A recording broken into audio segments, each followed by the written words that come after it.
Good evening. Good evening. Good evening to everybody watching on the live stream and watching on the replay.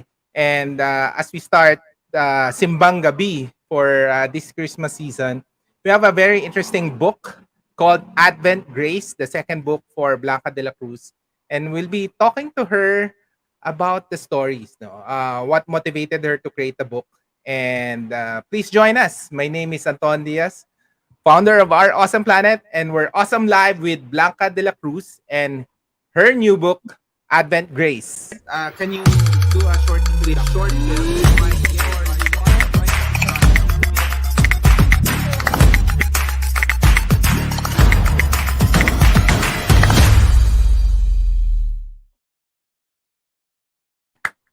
Yes, I'm so excited with your new book, Blanca. But to kick it off, maybe can you do a short introduction for those people who heard you for the first time, your background, before we talk about the Advent Grace book? Okay, sige. I'm Blanca. Actually, I'm a full-time teacher at Pare Foodro School. I'm a full-time grade school teacher and mentor at Pare Foodro School. And I'm also a freelance writer for various print and online publications. And the author of the book, Grace Upon Grace, A Widow's Journey, which won the best book in family life back in 2019, given by the Cardinal Sin Catholic Book Awards in partnership with um, Catholic Mass Media Awards. All right. And what is this book? I'll show the book, no. Itong next book, I'll share the screen. Sandali. Maybe can you tell us paano nagsimula tong book na to, Advent Grace? Advent Grace, actually, I thought of writing this book back in September. Kasi syempre, This year very or last yeah, year? no, this This year, year? the Advent Wow. Grace. It just came to me one night during my prayer time na parang I Uh-huh. want to write a book about um, about Christmas, about Advent, because I know that, holidays is a particularly difficult time, especially for those who are grieving or going through tough mental health issues, because I've been in that situation before. And this year, and last year during the pandemic, we've seen and experienced so many death and loss this year and even last year than in all the years combined. So parang naisip ko, this is my attempt to help people refocus on the true reason for the season, which is Christ, and not to think so much of their loss, of sorrow, but to really focus on Christ. So this is my attempt to help them na, despite all these things we're going through, we can actually count on Jesus' grace to help us overcome all the fears, worries, anxiety. I'm sure a lot of people have been feeling this for the past 2 years, so that we can really, truly look forward with hope and optimism, especially with the new year ahead. So yun, kaya I decided to compile 25 stories of hope. This is Uh, sort of a reflection book that they can read as they prepare their hearts for Christmas. okay. And the stories, because I start reading it, very short story siya. How did you curate the stories that you want to include here? And parang I noticed there's no names, no? Parang general stories na. Yes, actually, these are all these are, some of it are part of the reflections I've been doing over the years. Kasi nga during Christmas season, during Advent, I would do simple reflection. So some of those stories are curated stories from my collection of reflection over the years. And also, they are all based from my own personal experience of grief, of anxiety, of sorrow, and also of, I guess, my own experience of um, dreaming with God, with Christ, with Jesus. So I just compiled it and make it into a book para those who would want to read up about it also can relate and also can apply it um, in their in their I think preparation for Christmas. Oo. And maybe siguro Blanca also. Can you share us how should for people who how can we be more emphatic to other people who lost some loved ones during this pandemic? Kasi 'di ba during this time when the when Manila opened, parang everything is back to normal and but we're still, in the pandemic. Maybe can you give us some tips for those people on how we can relate more to those people who lost some loved ones during this pandemic? I guess one is to keep in mind na talaga namang a lot of people are going through sorrow and grief right now. So to keep those persons close to you, your friends or relatives who have lost their loved ones, in mind as we near Christmas. So be there for them, really show up for them. Give them a call, ask them how they are. Send them some stuff like groceries and all. Kasi those who are grieving or those who are in grief, hindi naman usually sila nagsasalita. Even if you ask them what they need, Mhm. they wouldn't really say it out loud. So just don't ask na lang, basta show up, be there for them, call them, check on them, how they are. If you can spend time with them, of course, following the health protocols, make your presence felt. I guess that's the most important thing, and let them know that you are, yung parang they can really count on you. Basta tumawag sila, you'll be there to ready to talk to them, or to accompany them in whatever errands, simple errands, or kahit ano lang, kahit for coffee and all, if safe naman for both of you to see each other. If not, yung video call or FaceTime call, that would really help a lot. And don't ask how they are, basta know that they are grieving, know that they need someone to be there for them. That's more than enough for them na yung they would really appreciate that na. Usually they don't celebrate Christmas ba?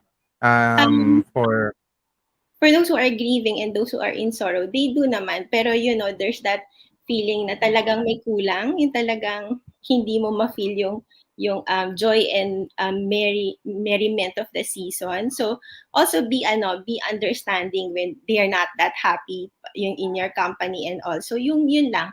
I guess recognize their grief, but at the same time do something, be there for them. uh, now, before we continue, I want you to share some stories in the book, no, para for those people who are considering to get it. But we'll say hi to Glenn. Glenn Hi. is, of course, Hi, Glenn. very supportive always. Hello. Actually, the um, book, uh, yes. actually, the book is not only for the ones who are grieving. It's for everyone. Right. Actually, you will relate to one or two stories in the book for sure. It's for those who are grieving, for those who are, kasi 'di ba the pandemic has been hard. Parang hirap mangarap kasi hindi mo alam yung susunod, Oo. or what will happen next year, or something. It's also for those who are who are having a hard time dreaming. So it's also for those who are going through anxiety, because I have been going through anxiety for the longest time. So it's also for them. Um, Parang it would give them a boost, and it would give them hope na even with the pandemics and the lockdown, we can still dream with the Lord, we can still pursue so many things, even if we are in the middle of an anxiety attack or a panic attack crisis there, and we will be able to get through it. So even if you are grieving or in sorrow, you can still feel the presence of Christ during Christmas, and also feel the love of your loved ones around you. So it's really for everyone. There's also a story for the plantitas out there who actually, like me, na talagang who took up a pandemic hobby. So it's really Oo. for everyone. Oo. So how do you consume it? From can you skip ba from the different stories, or it's from front to back? And then Actually, every day until Christmas, ganun ba 'yon? Oh, what's your Actually, recommended way to consume it? you can read it at any pace and at any time that you want. Meron akong mga friends who download the book. They finished it in one sitting because hindi nila gusto nila. Kasi the stories are very short. I really created it in such a way na very short lang siya, because I know naman na not everyone, with our schedule and all, that everyone can really read long stories, and yung parang long can handle long reading. So the stories are very short. You can finish it in one sitting if you like, or some of my friends, what they are doing is that they're doing it day by day until Christmas now. They want one story a day, and then at the end of of the each story kasi there's a prayer that you can pray. So yun, it can be a reflection book for you, or it can be like a book if you're feeling low or if you're feeling down and you're not feeling the Christmas spirit at all. It can be a book that you can finish so that you can get that, Christmas spirit going and be excited for Christmas. Yeah. And what were the late mga feedback ng mga friends mo about the book? Actually, oo nga, nakakatuwa kasi Oo. they like it kasi nga first, very short lang siya. And second, they are able to relate well with the stories kasi nga it's my own personal experience also, and my experience with my loved ones and family and friends. So it's very relatable. They like also that yun nga, there's a prayer at the end that they can pray, that we can all pray together. Imagine me and the others praying the same prayer every day till Christmas. So that alone parang fellowship and community na siya. Oo nga, ang galing nga eh. And how's the pandemic for you so far, Blanca? Um, I know you've struggled also yeah. writing your second book, no? And that's why when I saw it, wow, it's really nice. But how was it for you? And what did you learn this year that you can share with us? I guess the pandemic is quite hard for me. Although yun nga, I'm an introvert. So hindi ako nahirapan dun sa work from home setup, and kasi being an introvert, I thrive in being alone and all. Pero I guess the hardest part for me was dealing with anxiety. Actually, I've talked about it in the book a lot of times. Just like everyone, I had panic attacks, I had anxiety attacks, fear, of course, the fear na baka may mangyari sa family ko and all. So, it's been tough mentally and emotionally for me. Socially, okay ako kasi nga introvert, pero emotionally and I think mentally it has been tough. And also, I've struggled with, I guess, finding my balance in terms of work, because this is the first time that first time na I've been, we all of us teachers, we taught remotely. So it's been Oo. difficult at the start, especially that, sanay kami sa classroom. So parang, but then if there's one thing I've learned during this pandemic, we don't really need a lot. Talagang we just need the essentials.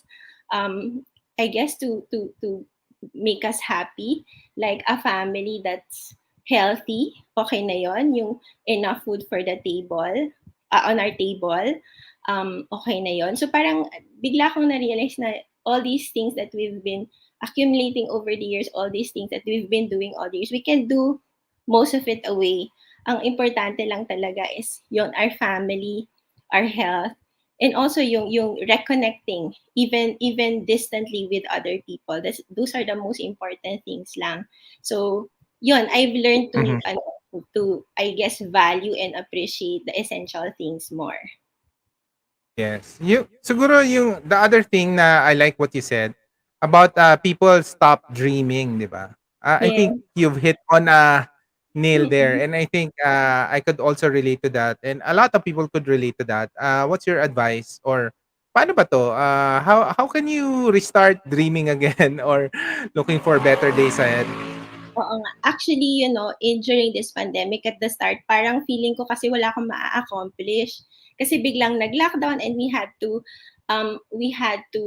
parang get used to the new normal, 'di ba? Parang hirap-hirap Oo. mangarap or i-pursue yung goals and dreams mo. But surprisingly, it was during this pandemic that I was able to complete my master's degree. Possible pala naman talaga na yung mga projects mo ngayon, personal projects mo ngayon, passion projects mo, magawa mo if you will just, I guess, recalibrate or rearrange the way you do things.